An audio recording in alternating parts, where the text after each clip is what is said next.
Hey guys, one of the people who has received an unflashed board is having some difficulty flashing. Obviously, as soon as I hear that, I am worried that maybe the board is defective. I did not, since I didn't flash it, there's no way for me to test it. So I thought I would just demonstrate my flashing process and get a little sanity check as to whether any of my other boards, actually I'm going to go ahead and test all of my other boards to see if I'm able to flash them. So, first thing to note is that I am running an old version of Ubuntu. Um, I did. I had two laptops running Ubuntu for a while, and I tried to upgrade one of them, and the Python packages just blew up. They were essentially broken. If you follow the instructions, it would create a broken environment. So I stayed on the old version. Of course, now it's warning me that I can't get updates, but if it isn't broke, I am not going to try to fix it at the moment because right now it works. So I'm going to head into my hold on, I think it's P. Yep. This is, I just brought down the I cloned the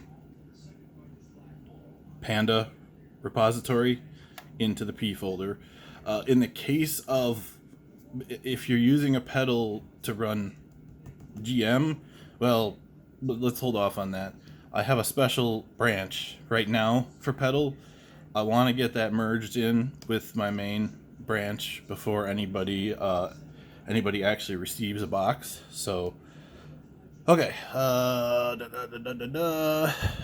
CD space board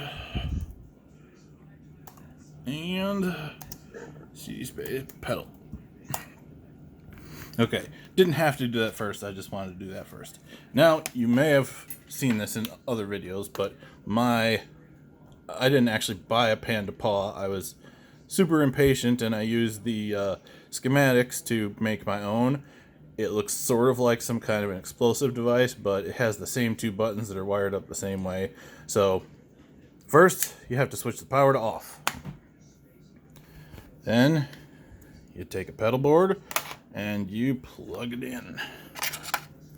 Nothing should happen at this point. Okay, it's plugged in.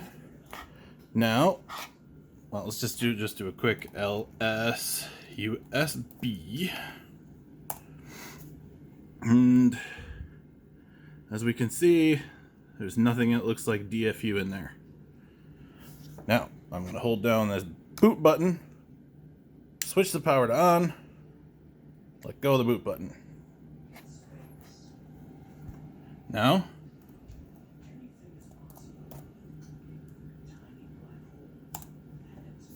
and there's the STM device in DFU mode is now showing up. So that worked. Now, all we have to do, for some reason, I don't know why, but you have to, show you another step first. Also, I apologize for the orientation. I'm feeling lazy at the moment, and it's easier to hold the phone this way. So, the other thing you need to do, I'm just going to go ahead and show you how to do this using Terminal, just in case you don't have a graphical editor.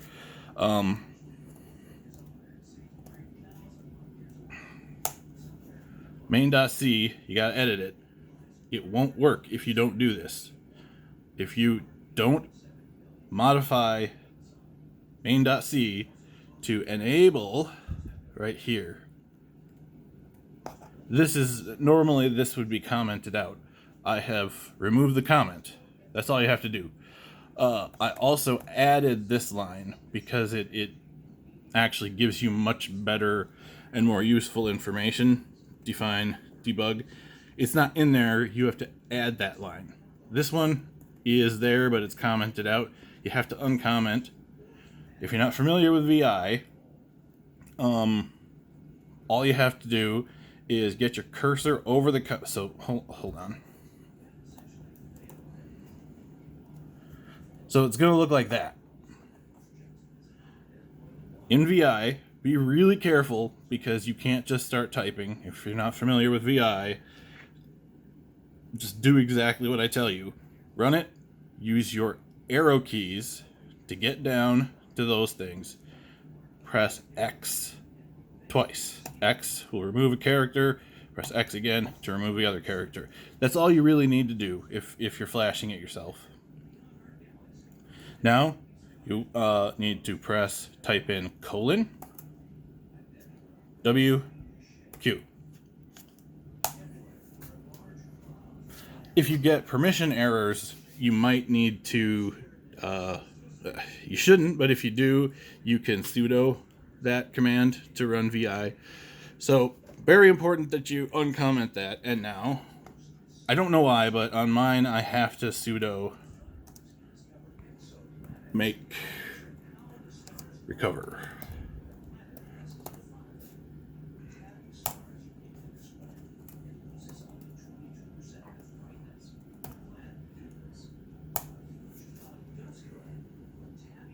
Oops. One more time. There we go. Doing a bunch of stuff. Oh, look at this. What's happening here? We have a flashing green LED. This is now a happily flashed Panda. Or not Panda, Pedal. Alright, let's try another one. How about this one?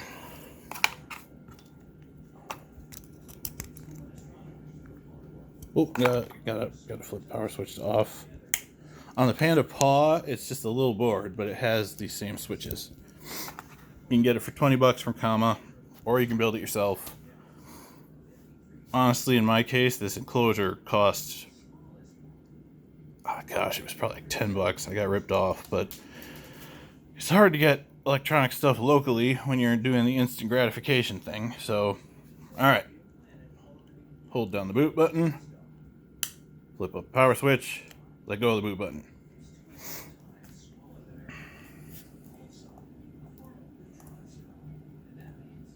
Now this USB. There it is.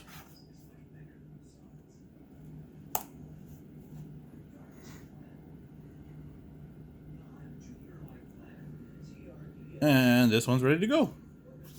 Okay, let's just do one more. Two, I could be lucky with two, but this one's even in a box. Power off. Plug in the USB. Hold down the boot button.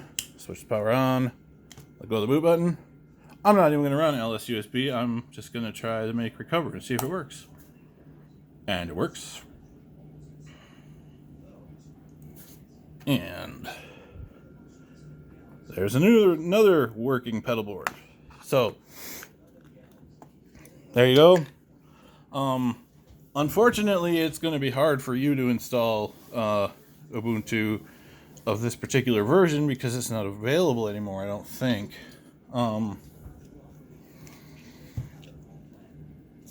I also know that to get to this point, to get to the point where I could build anything out of any of the open pilot repositories, I had to install a crap ton of prerequisites. And in my case, I may have done something wrong, but I had to do a heck of a lot of it manually. The scripts did not do what they were supposed to do.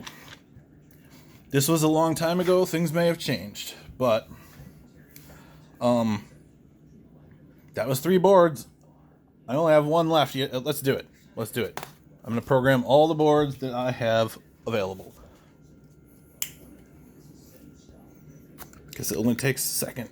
And then I'll have them all programmed. So, okay, plugged in. Power switch is off. Hold down the boot button. Switch the power on. Let go of the boot button. And run make recover.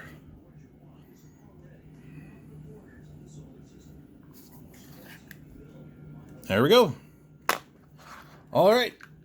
Well, hopefully, none of the people who have purchased my boards or at least the assembled boards are ever going to have to do that. If you do, now you know how. And if you're getting a plain board, there's just a demo. So thanks for watching, and stay safe and have a great day.